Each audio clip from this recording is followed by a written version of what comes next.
it's me. You should know me by now. I'm Annie, the intern. And if you know this, if you don't know this, I have tattoos. I have 2 tattoos. It's crazy. But that's what I want to talk about today. I want to talk about tattoos. What does the Bible say? Um, Long story short, it's adiaphora. Okay. Um, that basically just means that it is neither forbidden nor like commanded. Okay.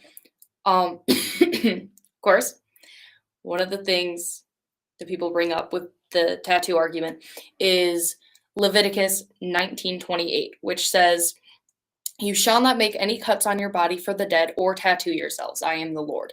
Which, yeah, okay, fair enough. Historically speaking, that was because people would tattoo. It was primarily a pagan uh practice.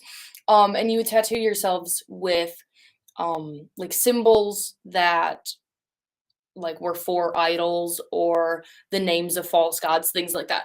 And it's actually interesting. I just found this part out where it says you shall not cut yourself for the dead. That is also a pagan tradition.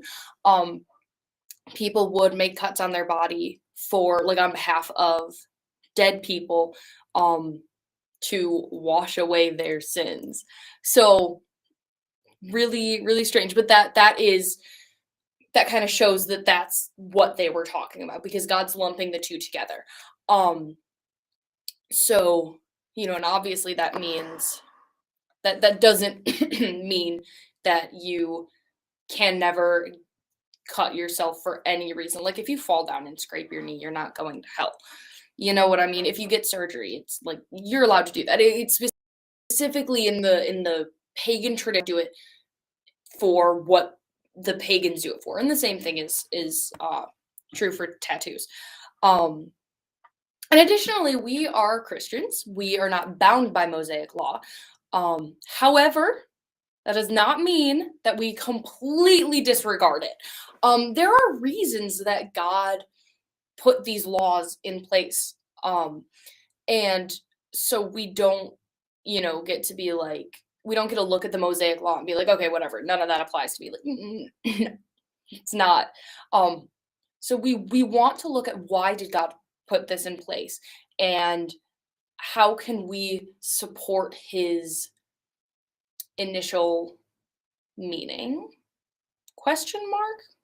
I don't know if I'm explaining that well, but basically, like, don't go out and get tattoos of false gods. Don't get tattoos that like promote worldly philosophy or anything like that, right? Because that's not great. And that was the purpose of the main, the initial thing. Um, so being that we are Christians, what does the New Testament specifically say about tattoos? What does that part say? Nothing, kind of. There's no place where Jesus says, "Oh, well, if you love me, go get a tattoo," or, "Oh, if you love me, don't go get a tattoo." I don't know why I'm coughing all of a sudden. So it's not explicitly stated either way, but there are things that are said in the New Testament that can be applied to getting a tattoo. The biggest one, and you guys are gonna hate me for this one, if you are not 18 and your parents do not want you to go get a tattoo, don't go get a tattoo. There's a bird that just flew by. That was really cute. Don't go get a tattoo. Ephesians 6, 1 through 2, children are supposed to honor and obey their parents. Honor and obey your parents. Got it? Good. The second one, outward adornment is not as important as development of the inner self, and it should not be the focus of a Christian. That one is in 1 Peter 3, verses 3 through 4. So, if you're getting a tattoo just because you're like, it's going to give me so much attention, you guys, maybe don't do that. It's just an idea. Pro tips with Annie. 1 Corinthians 10:31, our motivation for everything should be to glory. And these are not direct quotes. Don't look up the verses on your own. I am not directly quoting these verses. because we have a lot of material to get through and not like a ton of time because my computer is rapidly dying. So 1 Corinthians 10:21, basically our motivation for everything, I'm gonna stop spinning, should be to glorify God. Okay.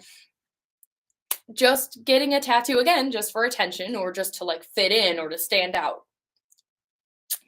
Maybe don't do that. And fourth, we are Christ's ambassadors. We're delivering God's message to the world, which is 2 Corinthians 5:20.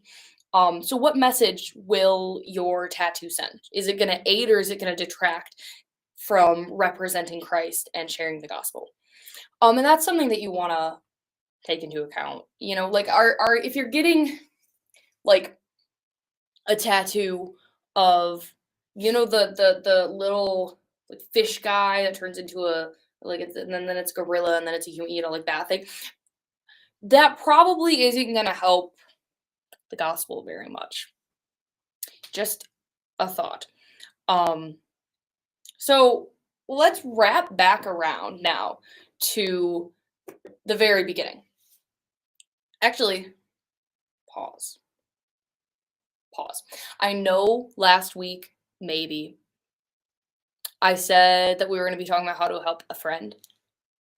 If you haven't noticed by now, we did change that. So that's great. And also, we're not in the library. We're in the basement where they film announcements. This is the announcements backdrop. I hope I can put everything back where I found it. The microphone's on the floor. Sorry, Pastor Mark and Pastor Dad. It's actually what he is in my contacts. Okay, break over. Back to the tattoos. So what about my tattoos? It's like flipped. I can't tell which side of my face is which. So back to the tattoos. With those 4 guidelines, how do my tattoos fit into that? First of all, I'm not a minor. I am 18. I waited until several months after I turned 18 to get them, mostly because I am non-committal. And also because I just waited. But then in terms of what do my parents think, they're cool with it. I kept them very well updated and I was very interested in what they thought about what I was getting. I wanted their input because I do respect them. I mean, they're my parents. But they were just like, all right, dude, like, you're 18, do whatever. So that's cool.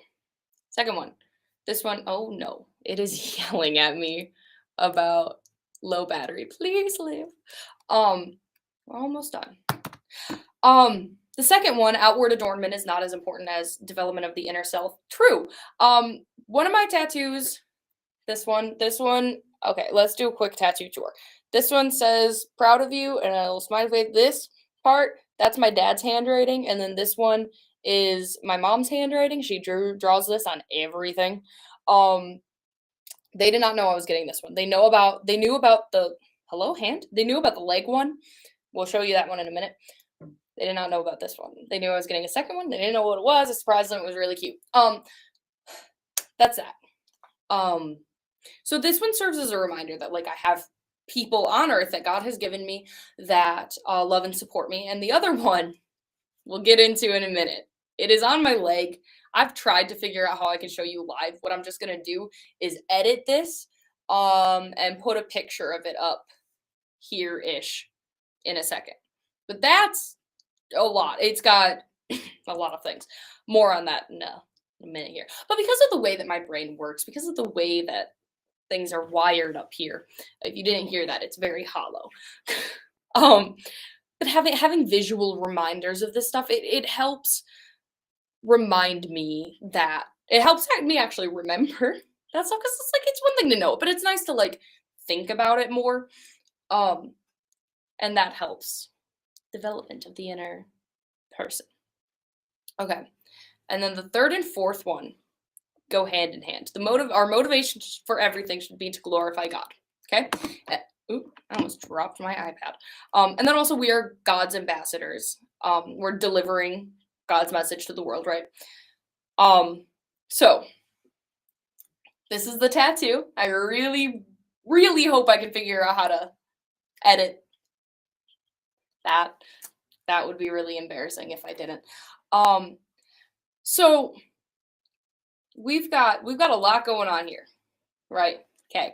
We've got several plants, as you can see. I'm going to try to label them. Again, I don't really know how to edit videos. We're going to do our best. But so you've got the mustard seed. And you can see how teeny tiny those seeds are, right?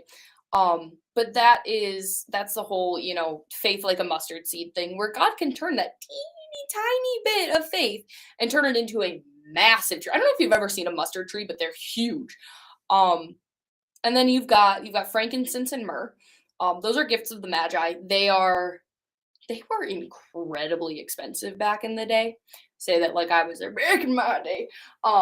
Nowadays it's not as common, but they were incredibly expensive, and that mostly serves as a reminder of the whole nativity, miraculous birth thing. Lilies, you got lilies on there. That comes from Luke 12:27, one of my personal favorite verses, where it's consider the lilies of the field. I have it. I don't know why I'm trying to memorize it. Consider the lilies, how they grow. They do not toil, nor do they spin. Yet I say unto you, even Solomon in all his glory was not dressed like one of these. I think I'm combining a bunch of different translations there, but look it up. Basically, God is saying, take a chill pill. You're good. Okay? If God's going to sit out here and make all these beautiful flowers for you, what do you think he's going to do for you? Because are the flowers made in his image? No, but you are. He likes you a little bit more than he likes the flowers. He's going to take that, and you've got this with like birds and with everything. I mean, look around, how well taken care of nature is, how well everything works, and if God's going to take the time to do all of that for like a flower, for a bird, for a squirrel, he's going to take care of you. So like, take a deep breath. It's going to be okay. And I need that reminder. Like a lot. I've got the thorn branch, that's the crown of thorns. It's a reminder of the death and resurrection of Jesus. That one's kind of self-explanatory. Then you got the olive branch. I want to talk about olives for a second. I do. Glad, strap in. You guys are my hostages now, and you're gonna learn about olives and their use in the Old and the New, maybe mostly Old Testament, a little bit new. So olive oil was used to light lamps. That's in Leviticus 24:12 and Exodus 27:20. That's a reminder to be God's light, and that's like the parable of the lamp. You're not going to light a lamp and put it under a bowl, right? You're going to shine that light. So that's that. It was part of grain offerings in Leviticus 2:1-10. That's a reminder to rely on God, because that was kind of, the offerings were, they needed grain. So another reminder, similar to the lilies. It was also used to anoint kings, and to like mark that they were children of God, that they were chosen by God. So that's just another reminder that we are also. And that one is in 1 Samuel 16:1. It was also to sanctify priests and like the tabernacle and all of that kind of stuff. That is Exodus 29:7 and Exodus 40 verse 9.